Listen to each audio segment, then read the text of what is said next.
자가씨.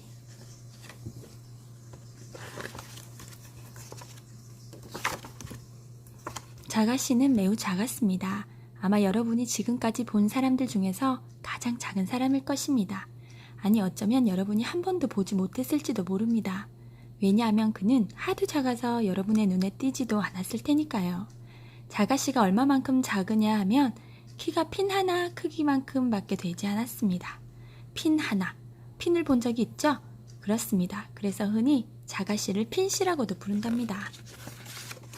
자가씨는 널버시의 정원 한 구석에 피어있는 데이지 꽃 밑에다 작은 집을 짓고 거기서 살았습니다. 그것은 아주 작은 집이었지만 자가씨한테 참 잘 어울리는 훌륭한 집이었습니다. 그는 거기서 사는 것을 무척 좋아했습니다. 이 이야기는 자가씨가 직장을 구하려고 돌아다녔을 때의 이야기입니다. 문제는 자가씨가 할 수 있는 일이 흔하지 않다는 것이었습니다. 핀 하나 크기밖에 안 되는 자가씨한테 어울리는 일이 뭐가 있었겠어요.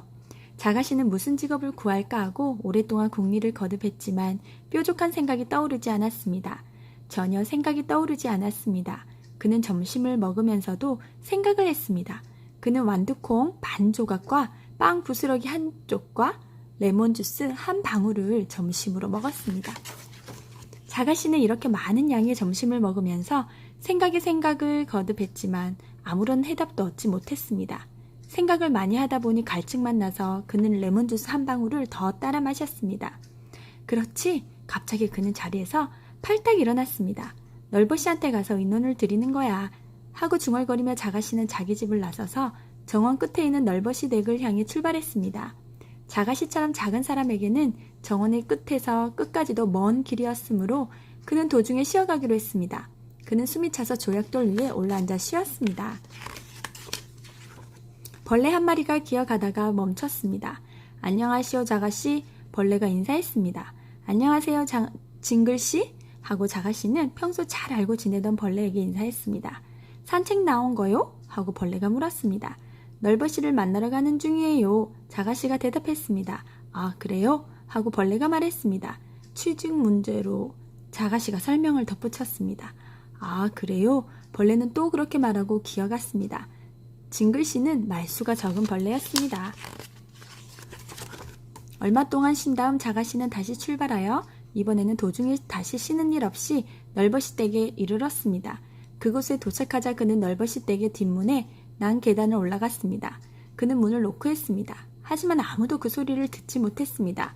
그는 다시 노크를 했습니다. 역시 아무도 그 소리를 듣지 못했습니다. 문제는 자가씨처럼 몸이 작다 보면 노크 소리도 작을 수밖에 없다는 것이었습니다. 자가씨는 위를 올려다보았습니다. 그의 머리 위 높은 곳에 초인종이 있었습니다. 어떻게 초인종을 누른담? 손이 닿아야 말이지. 하고 그는 중얼거렸습니다. 그는 어떻게든 초인종을 누르기 위해 벽을 기어오르기 시작했습니다. 그는 벽돌을 하나씩 올라갔습니다. 그런데 벽돌 4개를 올라갔을 때 그는 그만 아래를 내려다보고 말았습니다. 하고 현기증을 일으킨 그는 밑으로 떨어지고 말았습니다. 쿵! 아이쿠! 하고 자가씨가 아픈 머리를 문질렀습니다. 바로 그때 발자국 소리가 들려왔습니다. 우체부 아저씨였습니다. 우체부 아저씨는 문간에 와서 편지를 넣고 막 돌아서려는 참에 무슨 소리를 들었습니다. 그는 그 자리에 멈춰 섰습니다. 안녕하세요. 어디선가 여치 소리 많은 목소리가 들렸습니다. 우체부 아저씨는 사방을 두리번거리다가 아래를 내려다보았습니다. 당신은 누구요?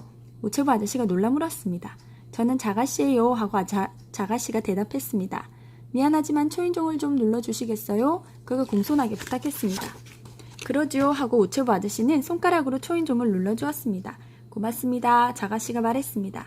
천만에요 하고 우체부 아저씨는 돌아갔습니다. 자가씨는 누가 문으로 걸어오는 소리를 들었습니다. 문이 열렸습니다. 널버시가 문을 열고 밖을 내다보았습니다.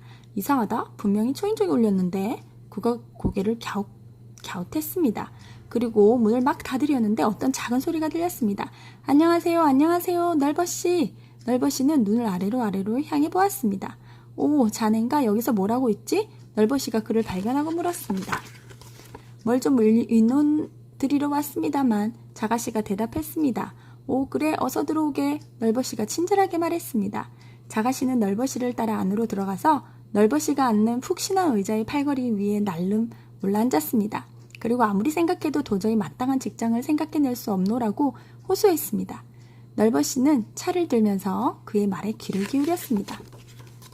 저로서는 도저히 하고 자가씨가 설명했습니다. 알겠네. 널버씨가 고개를 끄덕였습니다. 그 일이라면 내게 맡겨주게 하고 흔히 쾌히 그의 부탁을 받아들였습니다.